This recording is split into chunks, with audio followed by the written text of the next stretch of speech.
할렐루야. 우리 양쪽 옆에 있는 분들과 함께 인사하겠습니다. 예수 안에서 행복하세요. 이번 설 명절이 다가오는데 행복한 명절이 되시기 바랍니다. 우리 대한민국 사람은 다 이 설 때를 아주 기다리죠. 그처럼 우리가 구원받은 하나님의 자녀로서 자녀답게 살아가는 복이 있길 주의 이름으로 축복합니다. 그래서 오늘은 예수 안에 있는 자라는 제목으로 함께 말씀을 나누고자 합니다.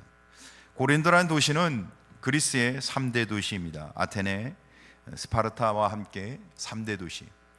남양주도 지금 70만에서 80만 정도 되는데 100만 도시를 꿈꾸며 도시를 키워가고 있습니다.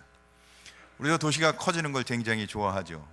그만큼 많은 혜택을 누리고 윤택해질 거라고 생각하기 때문입니다. 이 고린도는 육로가 사방으로 터져 있는 교통이 발달된 도시였습니다. 그뿐만 아니라 주변에 항구가 2개나 더 있어서 무역을 하는, 세계적인 무역 하는 도시였습니다.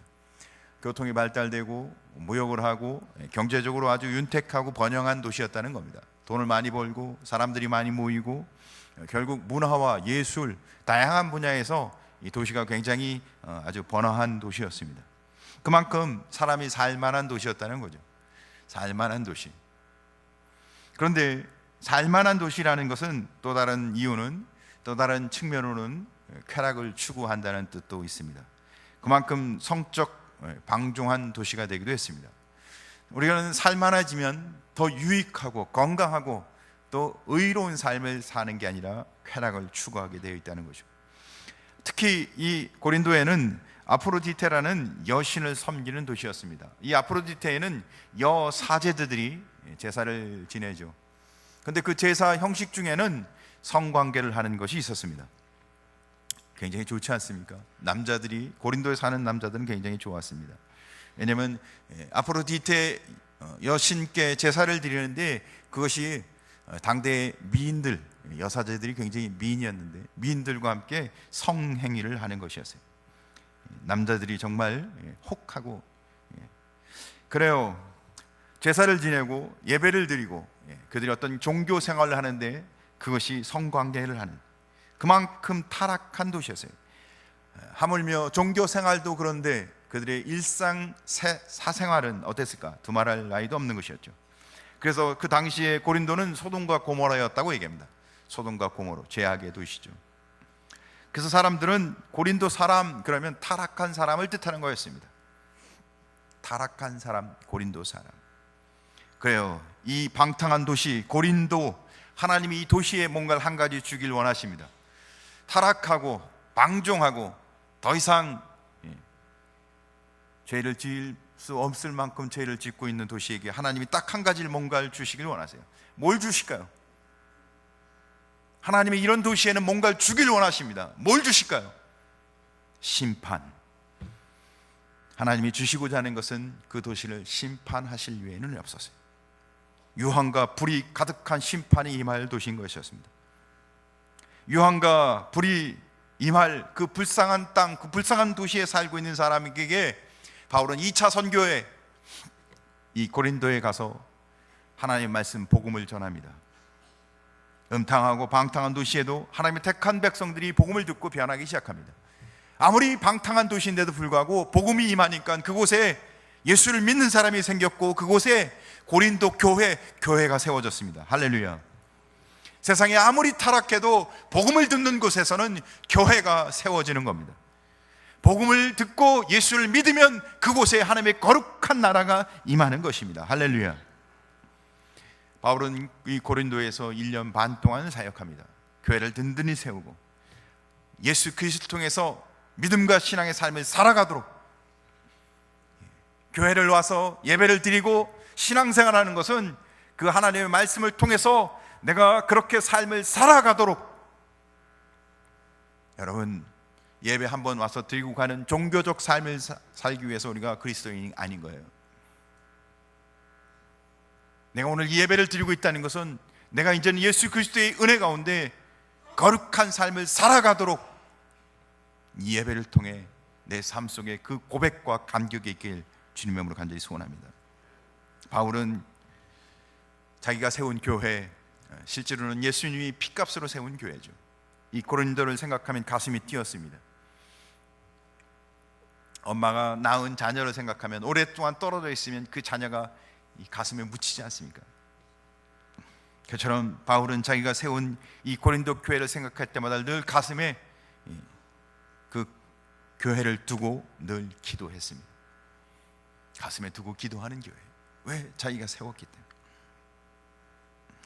그런데 3차 전도 여행 중 고린도 교회에 대한 소식을 듣게 됩니다. 그들이 그렇게 1년 반 동안 말씀으로 복음으로 나온 교회였는데 그 교회에 대한 소문이 들리길 그들이 이러저러한 여러 문제로 인해 창피할 정도로 너무 부끄러운 이야기가 들리는 거예요. 하나님의 말씀대로 살아가지 않고 교회에 여러 가지 문제가 많이 생겨서 너무 혼란스러운 일이 있다는 소식을 듣게 됩니다. 가슴이 너무 아픈 바울이 너희가 그렇게 살면 안 되고 말씀과 신앙에 따라 바른 길로 그렇게 가는 것은 잘못된 길이다, 바르게 세워주기 위해서 편지를 쓰기 시작합니다. 그러니까 이 고린도 전 후서는 바울이 고린도 교회의 잘못된 것을 바르게 세우기 위해서 보낸 편지였던 겁니다. 그래요. 펜을 들을 때는 고린도 교회를 꾸중하고 책망하고자 펜을 들고 글을 쓰기 시작하는데, 고린도 교회에 향하신 하나님의 은혜를 생각해 보니까, 왜냐하면 예수 그리스도의 피값으로 구원받은 교회잖아요. 아무리 잘못을 하고 실수를 하고 부족하지만 고린도 교회에 하나님이 주신 은혜를 생각해 보니까 먼저 그 타락한 도시에 세워진 교회, 인간적으로는 소망이 없는 곳에 세워진 교회, 그래서 먼저 뭘 해요? 감사를 드리는 거예요. 사는 성도 여러분, 우리는 예수 그리스도의 이름으로 구원받은 거룩한 하나님의 자녀인 것을 믿으시길 주님을 축복합니다. 우리의 가장 큰 기쁨은 내가 구원받았다는 거, 예수의 피값으로. 사는 성도 여러분, 이곳에 예배드리는 모든 심령마다 예수 그리스도의 피값으로 구원받은 감격으로 하나님 앞에 예배하는 예배자가 되시길 주님을 축복합니다. 우리 평생의 가장 복된 만남과 복된 이름은 예수예요. 예수보다 더 복된 이름이 어디 있어요? 예수를 만난 것보다 더 축복된 만남이 어디 있습니까? 왜냐하면 우리를 하나님의 자녀로, 우리에게 영원히 사는 은혜를 그 이름으로 우리가 그 은혜를 누리며 살아가고 있지 않습니까? 예수 안에 있는 사람, 예수를 믿는 사람. 근데 이 고린도 교회가 그런 교회인데 창피하게 좀 문제가 있다는 이야기를 들어요. 그런데도 바울은 오늘 4절에 보니까 이렇게 얘기해요. 그래서 예수 안에서 너희에게 주신 하나님의 은혜로 말미암아 내가 너희를 위하여 항상 하나님께 감사하노니. 그래요. 우리가 다 부족하고 연약하지만 여러분, 날마다 날 위해 주신 그리스도로 말미암아, 하나님이 주신 은혜로 말미암아 날마다 감사와 은혜의 감격이 넘치는 성도 되시길 주님을 축복합니다.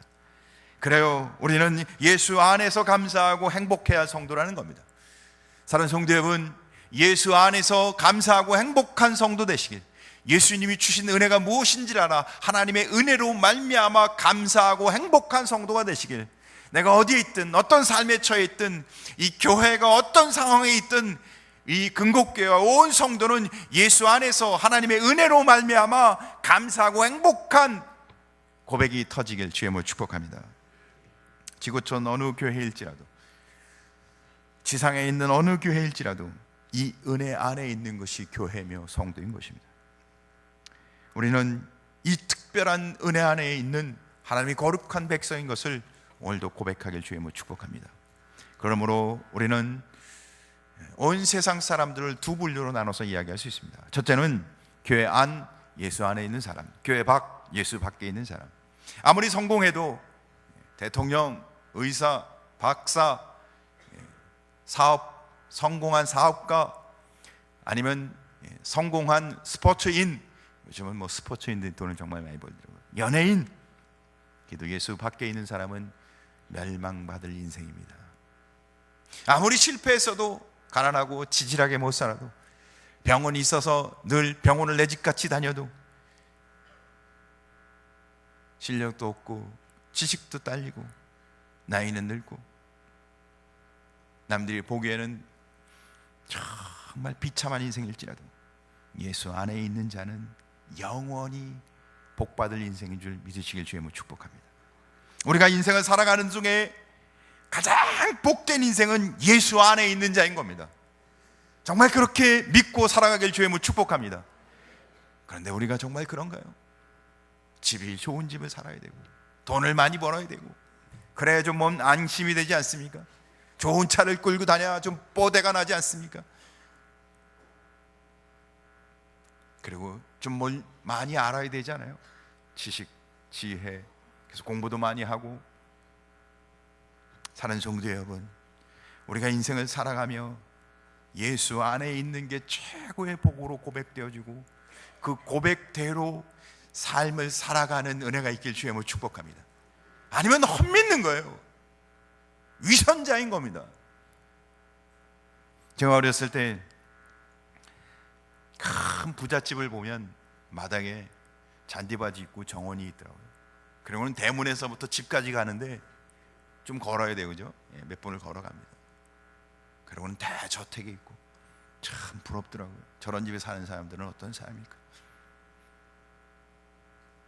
어렸을 때 소원이 뭐냐고 물으면, 제 나이 때쯤 돼서는 소원이 뭐냐고 물으면 대체적으로는 다 대통령이었습니다. 청와대를 가고 싶었던 거죠. 청와대, 권력을 누리는 것이 부러웠던 거죠.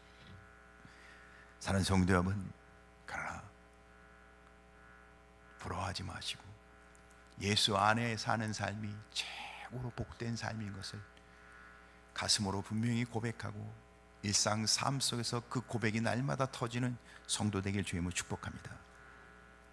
오늘 이 본문을 통해서 우리는 몇 가지 은혜를 함께 나누며 예수 안에 사는 성도 되시길 주님을 축복합니다. 첫째, 예수 안에 있는 자는 왜 그렇게 감사합니까? 무슨 감사가 있어서 우리는 그렇게 감사할까요? 오늘 성경 4절에 보니까 그리스도 예수 안에 너희에게 주신, 우리가 뭘 노력해서 얻은 게 아니라 하나님이 주신 하나님의 은혜로 말미암아. 사랑하는 성도 여러분, 우리가 누리는 삶은 우리가 얻은 게 아니라는 거예요. 우리가 쟁취한 게 아니라는 겁니다. 하나님이 주신 거예요. 하늘로부터 임한 거예요. 할렐루야. 그래서 자랑할 게 없어요. 하나님은 우리에게 만 가지, 백만 가지, 우리에게 우리 전부를 주시는 하나님인 줄 믿으시 바랍니다. 하나님의 은혜는 한량이 없고 끝이 없으십니다. 무한하십니다. 그런데 우리가 잘 믿겨지지가 않죠. 예수 믿으면 가난한 자가 부유해집니다. 할렐루야. 슬퍼했던 자가 웃게 됩니다. 병든 자가 낫습니다. 어리석은 자가 지혜롭게 됩니다. 불행한 자가 행복해집니다. 의미 없고 공허한 인생을 사는 자가 의미 있고 가치 있는 삶을 살아갑니다.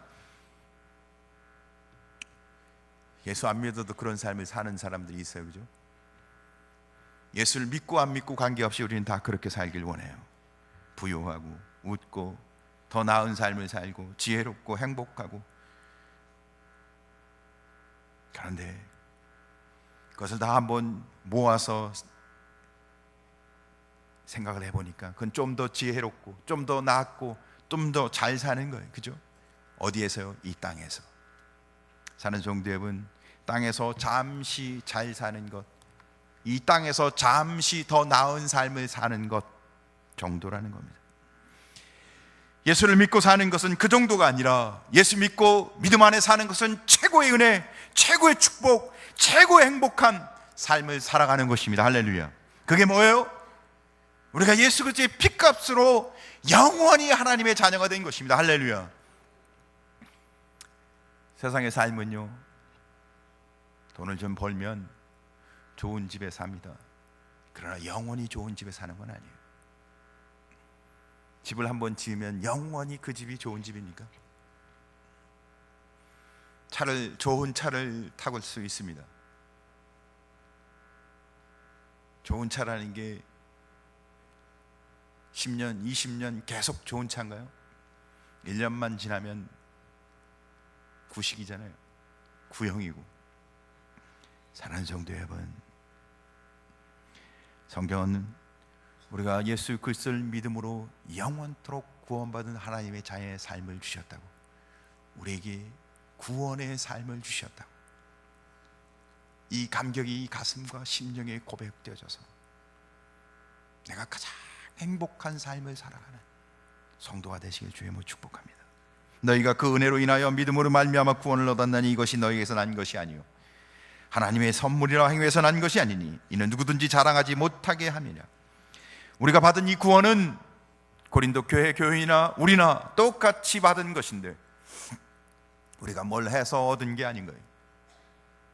착해서, 선해서, 의로워서, 기도를 많이 해서, 헌금을 많이 내서, 예배를 한 번도 빠짐없고 열심히 드려서 너 하나님이 주신 거예요.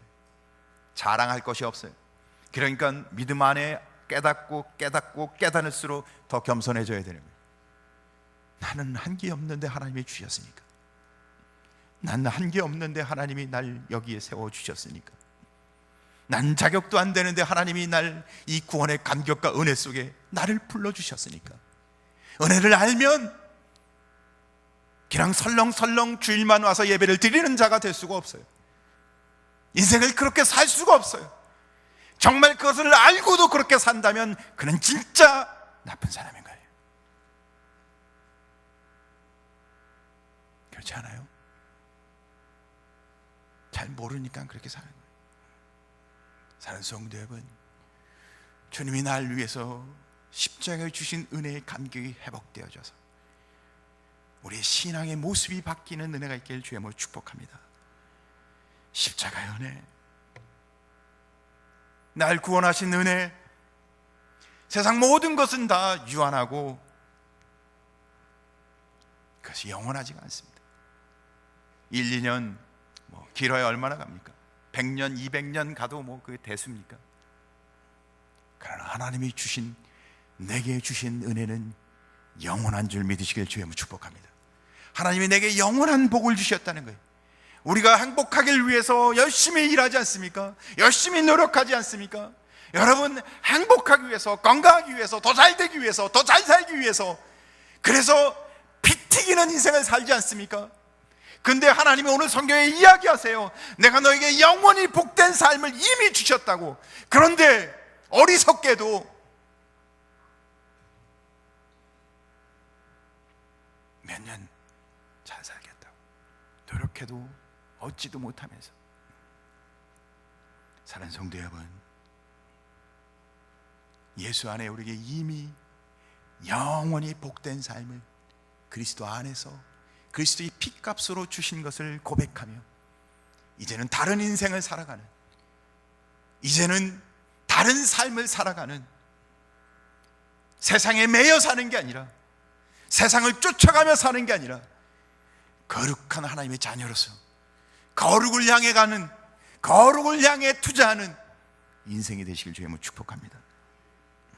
나는 부활이요 생명이니 나를 믿는 자는 죽어도 살겠고 무릇 살아서 나를 믿는 자는 영원히 죽지 아니하리라.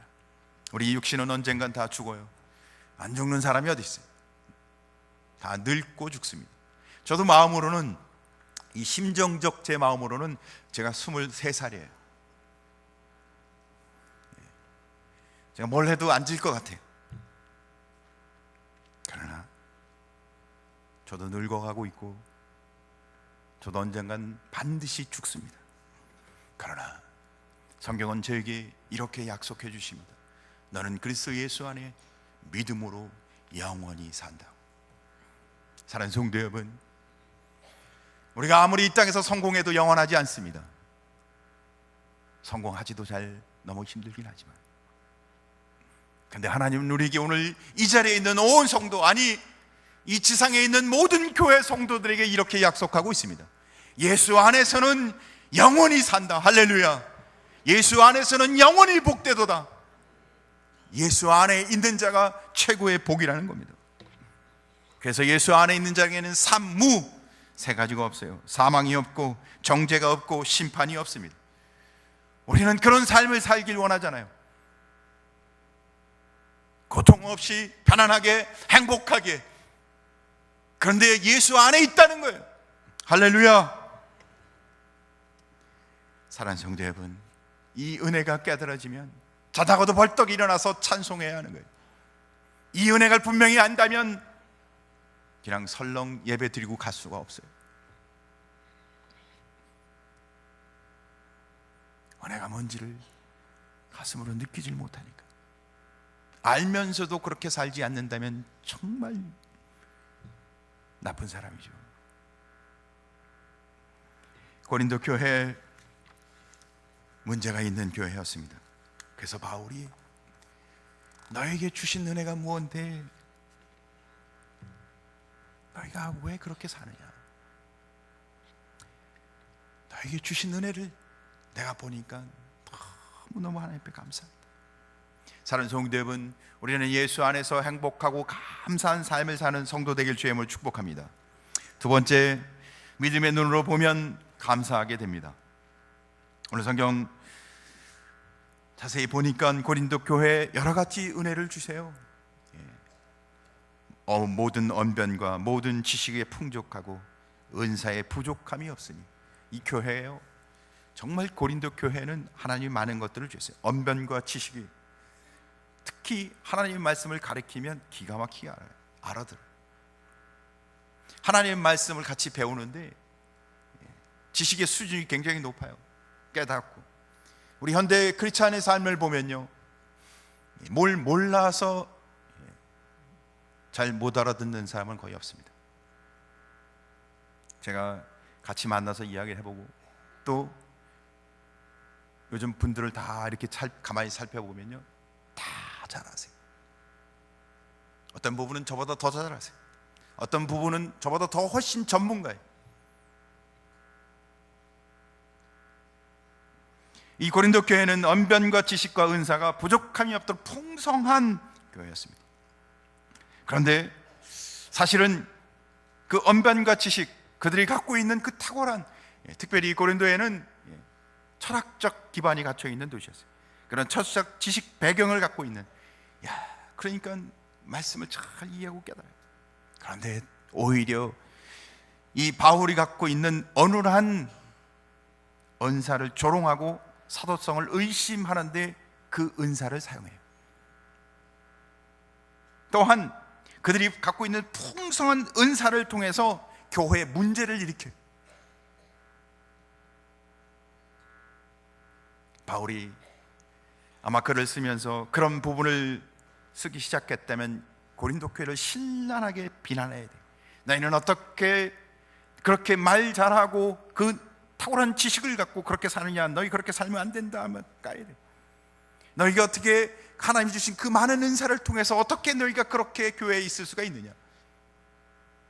그런데 바울은 이 고린도 교회를 어떤 눈으로 보냐면 하나님의 눈과 아비의 눈으로 이 고린도 교회를 바라봅니다. 그래서 바울이 이 편지를 쓸 때는 무슨 소식을 들었다고요? 이 고린도 교회가 많은 은사와 풍성한 여러 가지 하나님의 은혜가 넘치는 교회인데도 불구하고 문제가 있다는 이야기를 듣고 편지를 쓰고 있는 거예요. 그런데 그 문제를 지적하지 않고 어떻게 해요? 너희는 정말 모든 언변과 모든 지식에 풍족해서 하나님 그리스도의 은혜가 견고히 세워질 것이며 은사에 부족함이 없어서 그리스도가 오실 때까지 너희 하나님의 은혜가 임할 것이다. 그러면서 어떻게 해요? 칭찬을 해줘요. 왜죠? 믿음의 눈으로 바라보며 이 교회를 하나님이 주신 거룩한 은혜를 바라며 교회를 세워가고 있었던, 사랑하는 성도 여러분, 우리는 단 한 명도 온전한 사람이 없습니다. 교회가 온전합니까? 예수 그리스도의 보혈의 십자가로 우리가 구원은 받았지만, 우리를 의롭다 하셨지만 우리가 온전한가요? 사랑하는 성도 여러분, 우리를 온전케 하신 그리스도의 의만을 바라보는 믿음의 사람이 되시길 주님을 축복합니다. 그러면요, 불평이 사라져요. 도리어 감사가 넘칩니다. 건국교처럼 복된 교회가 어디 있습니까? 예수 믿고 은혜를 사모하여 이렇게 나온 성도들이 어디 있겠습니까? 할렐루야. 사랑하는 성도 여러분, 믿음의 눈으로 바라보면 불평이 아니라 감사가 넘칠 수밖에 없어요.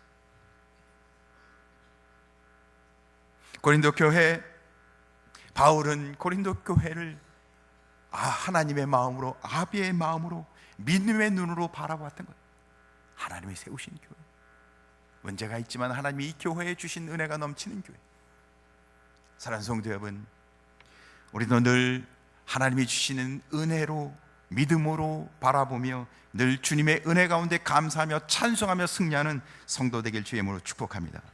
세 번째, 은사를 주신 목적이 무엇입니까? 오늘 성경 7절을 보니까 은사에 부족함이 없는 교회라고. 사실은 다른 교회를 이야기할 때는 은사를 이야기하지 않고 믿음을 도려 이야기했습니다. 사실은 믿음으로 바꿔서 이야기의 문맥이 맞는지도 몰라요. 그런데 왜 은사를, 고린도 교회는 은사가 부족함이 없다고, 너희는 은사가 풍성한 교회라고 얘기하냐면, 정말 은사가 풍성한 교회였어요. 정말 많은 은사를 받은 교회였어요. 신유의 은사, 방언의 은사, 예언의 은사, 병고침의 은사, 그 외에도 말할 수 없는 수많은 은사가 넘치는 교회. 현대교회는 제가 보기에 정말 은사가 넘치는 사회라고 생각합니다. 왜? 나름 개인 한 명 한 명마다 다 전문성을 갖고 있는 것이 현대교회. 그래요. 무슨 이야기를 하면 나름대로 자기 의견을 다 피력하지, 그거 잘 모르니까 잘 하시는 분 뜻대로 하십시오, 이렇게 이야기되는 법이 거의 없습니다. 교회의 여러 가지 일들을 보면요, 다 나름대로 자기 의견과 의사와 또 나름대로 자기의 전문성을 갖고 이야기하십니다. 때로는 목회자인 저도 배울 게 많아요. 사랑하는 성도 여러분, 이 고린도 교회에 이렇게 많은 은사를 주신 이유가 뭘까요? 왜 현대교회 하나님이 이렇게 전문적인 많은 은사를 갖고 있는 사람들을 모으게 하신 이유가 뭘까요? 에베소 4장 12절을 보면, 이는 성도를 온전케 하여 봉사일을 하게 하며 그리스도의 몸을 세우려 하심이라. 사랑하는 성도 여러분, 우리에게 주신 은사는 교회를 세우게 하고 성도를 온전케 하고 봉사일을 하게 합니다. 여러분, 우리에게 지식을, 언변을, 은사를 고린도 교회에 주신 이유는 고린도 교회를 세우게 한 것이었어요. 그런데 그들은 엉뚱하게도 선교사를 비판하고 서로를 비난하며 교회를 어수선하게 하는 일에 그 은사를 사용하고 있어요. 은사가 풍성한 교회면 더 많은 일을, 더 하나님께 영광을 돌리는, 하나님께 더 많은 일을, 더 열심을 갖고 헌신하는 교회가 되어야 하는데, 바울에게 걱정을 끼치고 바울이 편지를 쓸 수밖에 없는 상황으로 몰고 가고 있어요. 보면 가슴이 아파요. 저렇게 좋은 사람이, 좋은 일꾼이 주님 앞에 헌신하고 일을 한다면 정말 하나님이 기뻐하실 텐데, 도리어 실력도 능력도 없는 사람을 세워서 왜 하나님이 일하시는지 이해가 안 돼요. 사랑하는 성도 여러분, 받은 은사를 목적대로 사용하지 않아서 바울이 가슴이 아픈 것처럼 하나님이 가슴이 아프다는 거예요. 여러분, 주신 은혜를 자랑하기는 하지만, 은사를 자랑하긴 하지만, 내가 이만큼 다 알고 있다, 나에겐 주신 것이 이거다, 나 그 정도 다 알고 있다, 또는 은사 받은 자신을 자랑하는 거죠. 은사를 자랑하는 건 결국 은사 받은 자기에게 있는 전문성과 자기 갖고 있는 지식과 자기를 자랑하는 겁니다. 자기 우월성을 뽐내고 있는 겁니다. 근데 성경은 그 주신 은혜와 달란트와 은사를 통해서 교회를, 그리스도의 몸된 교회를 세우고 성도를 온전케 하는 일을 위해 쓰라고 말씀하고 있습니다. 여러분, 우리가 예수 그리스도의 피값으로 구원받은 성도가 맞습니까? 예수 그리스도의 피값으로 구원받은 성도가 확실합니까? 그래서 오늘 이 자리에서 예배하고 있습니까?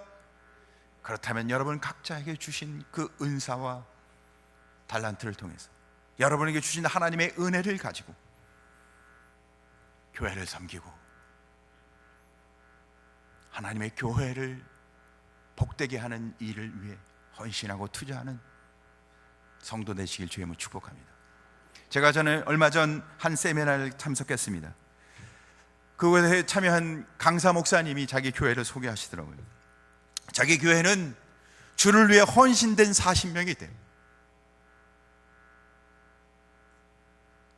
어떻게 헌신된가 이야기를 가만히 들어보니까 재능 있고 은사 있는 사람들에게, 그런데 대부분 재능 있고 은사 있는 사람들은 다 직업이 있더래요.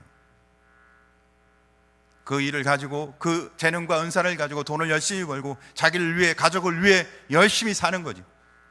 그래서 그 사람들에게 한 사람 한 사람을 불러놓고 이야기를 했대요. 당신의 재능을 이제 자신을 위해서 돈을 벌고 가족을 위해 사는 것을 위해 그만하시고, 이제는 교회를 위해서, 하나님을 위해서 사용하도록 직장을 그만두고 교회를 위해 헌신하십시오. 쉬운 일은 아니었겠죠. 한 번, 두 번 부탁을 하고 권면하는데 한 사람, 두 사람, 그 교회는 아마 저희 교회보다는 큰 교회였겠죠. 지금은 한 40명이 모여서 전적으로 주를 위해 헌신하고 봉사하는 하나님의 사람들이 모였다고 합니다. 사랑하는 성도 여러분,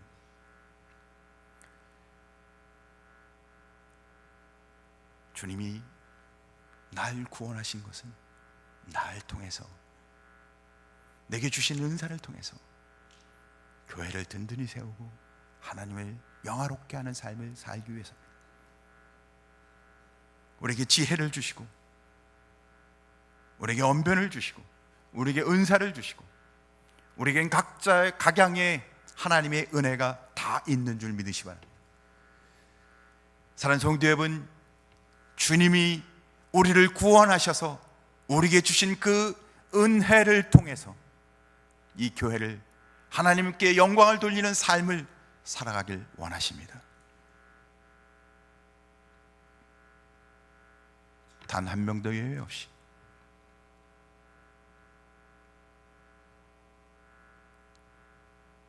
세월이 지나가듯 흘러 지나가지 마시고 분명한 결단을 하고 목적 있고 가치 있는 신앙인으로서 다른 삶, 바뀐 삶을 살아가는 성도 되시길 주의 이름으로 축복합니다. 기도하겠습니다. 하나님,